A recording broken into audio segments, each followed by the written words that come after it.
अलग अलग है, हमारी जीने की शैली अलग अलग है, हमारा विचार अलग है, हमारा आचरण अलग है, फिर भी हम एक है।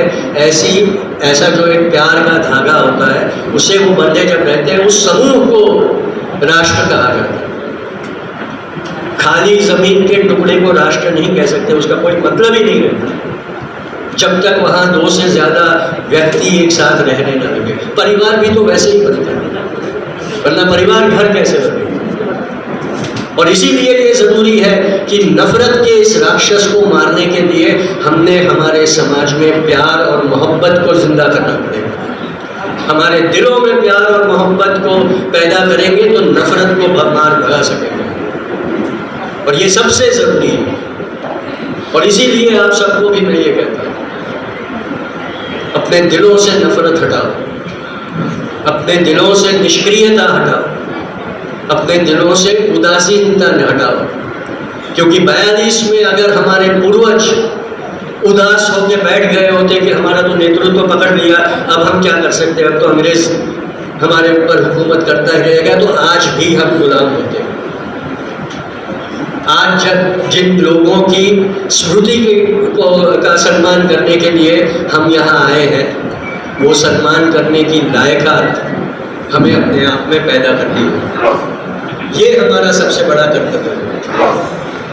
वरना ये सब जो कहा ना, पत्थरों की पूजा, वही पत्थरों की पूजा रह जाए और तस्वीरों में रह जाएंगे वो लोग। और जो आइंस्टाइन ने बापू के लिए कहा कि आने वाले कल में ये हालात हो जाएंगे कि जो तब की पीढ़ियाँ होंगी ये मानने से इनकार कर देंगी कि ऐसा भी कोई व्यक्ति हाड़ मांस का इस धरा पे चला था।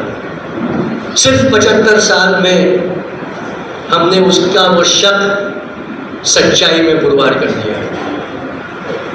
और ये सब महानुभावों का भी वही हश्र होने वाला है, क्योंकि उनकी सबसे बड़ी भक्ति और उनकी सबसे बड़ी स्तुति उनसे प्रेरणा लेकर उनके जैसे क्रांतिकारी बनते रहे वो समाज की होती है। उनके ऊपर फूल चढ़ाते रहे वो भक्त होते हैं, वो कोई फॉलोअर्स नहीं है। प्रश्न अपने आप को पूछो,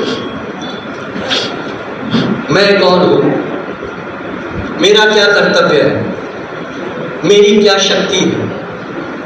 हाँ, हम शायद जीत नहीं पाएंगे, लेकिन हमारा प्रयत्न कभी ज़ाया नहीं जाएगा।